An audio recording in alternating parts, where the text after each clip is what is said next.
Elon Musk has just acquired some more Tesla stock by exercising stock options. The option award comes from a company-wide patent incentive program from 2013. We want to look closely at what Elon does with his options because he is incentivized to exercise them at the lowest Tesla stock price possible, because when he does, he has to pay a lot of taxes.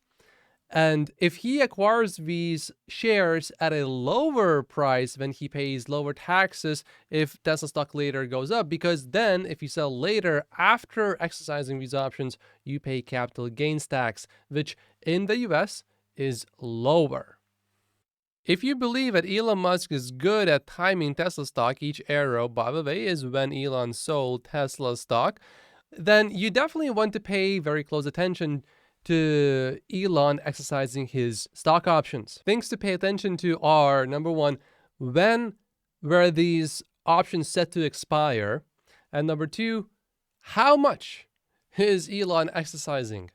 It is 10,500 shares. That is less than $2 million, which really is nothing for Elon Musk.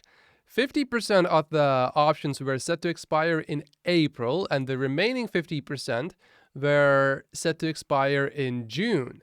One conclusion to make from all of this is, if you believe Elon is doing this himself, then if you are considering buying Tesla stock between April and June and you just don't know when to buy it, if you believe that Elon did this trade and that he can indeed time Tesla stock, then I would be buying more Tesla stock right now. However, if we look at this form, we can see that it is signed by power of attorney for Elon Musk, by Aaron.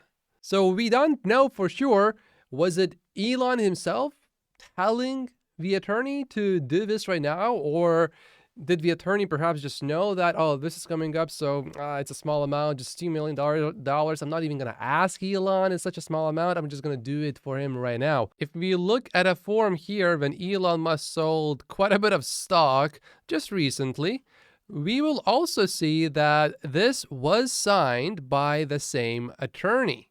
So there's no way really for us to know, did Elon specifically order this? Or was it just the attorney deciding to do this by himself? And the last few times Elon sold Tesla stock, this time from April last year, it was again the same attorney. Stock sales from December, also executed by the same attorney. Overall, my take is it's slightly bullish, but it's a small amount, so only slightly. Elon has billions of dollars, tens of billions of dollars worth of stock options that I think are set to expire in 2028. And you really want to pay attention to, when will Elon exercise these stock options? That would be a big moment. When he does that, I will try to increase my purchases for Tesla stock by as much as I reasonably can, which probably just means draining my cash reserves to a point where they are going to be lower than normal. And there's a lot more Tesla stock news. We'll get through everything. If Elon goes really hard with political tweets, I would expect a slightly bigger Tesla stock buying opportunity, at least temporarily. They have some good news here. This is a clear sign that Tesla is not constrained by batteries for the EVs currently, because they have started selling the Powerwall again. That is a good thing, especially for Megapacks. We have a video comparison of the new color. This is the new color on the X, and on the right side you can see the old color.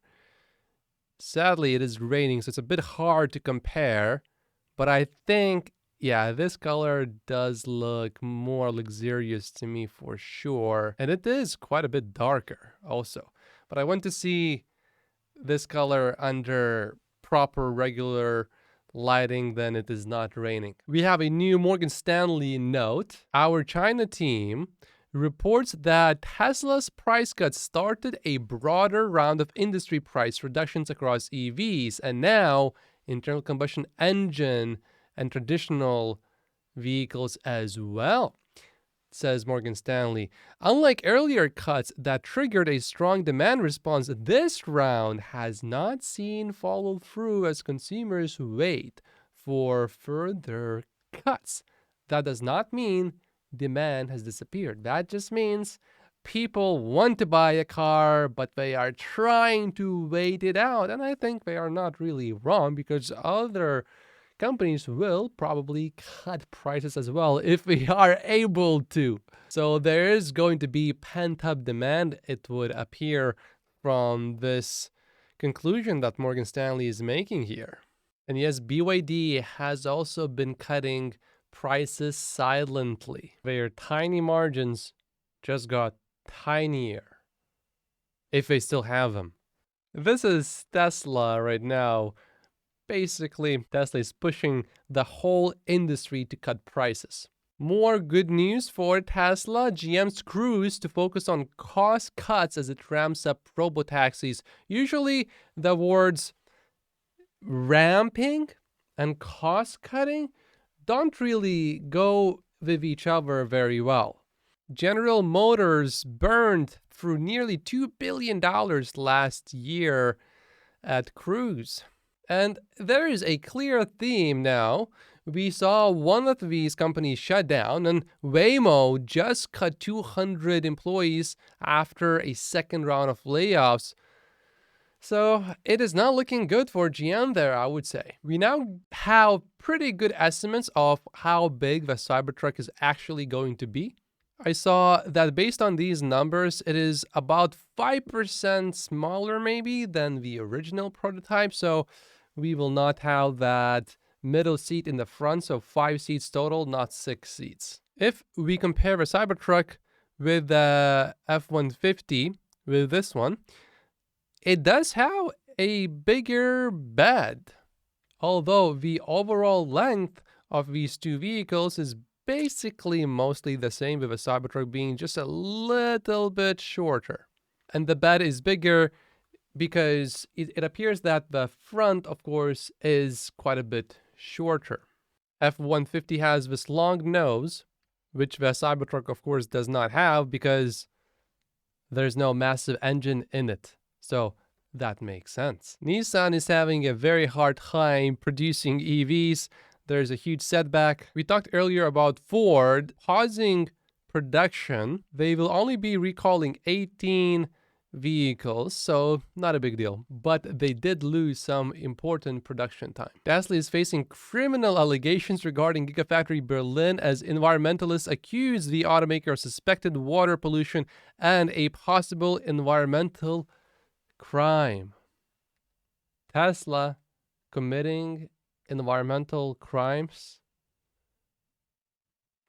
The logic here is indeed perfect. Instead of going after companies that actually pollute the environment, for example, oil companies, we go after Tesla, a company that is going to electrify the whole auto industry, or at least has led the whole auto industry to be electrified. It did not have proper permits for pile driving. This is sort of what it looks like. Keep in mind, this is old footage. This is just noise. It's going to be all fine. But Tesla is basically being accused of contaminating water because it is putting these things in the ground without proper permits. This is the actual photo of what these cement things look like that were put into the ground. Keep in mind, these are for solar panels. So yeah, the environmentalists are upset about Tesla building solar panels. But Tesla now has set up a whole new department at Giga Berlin to oversee building permits, so I don't think this is going to be an issue going forward. Hopefully, until they find some other little silly thing to pick on. Meet Kevin just now bought some Tesla stock, and Mitsubishi is committing to being all electric by 2035. If they are still around by then. Morgan Stanley said yesterday that Tesla will never sell many Cybertrucks, that it is going to be a niche product, and Tesla will only sell maybe 50 to 60,000 of these per year. This survey says that 1 in 4 truck buyers considers getting a Tesla Cybertruck. However, more than half of its respondents think Tesla's pickup isn't a real truck. And we have a positive article from mainstream media, from Reuters, about Tesla. That's good, and this is the Tesla stock buying opportunity explained by Elon Musk. My name is Matt Posius. Like and subscribe if you haven't yet, and I will see you in the next video. Thank you so much for watching.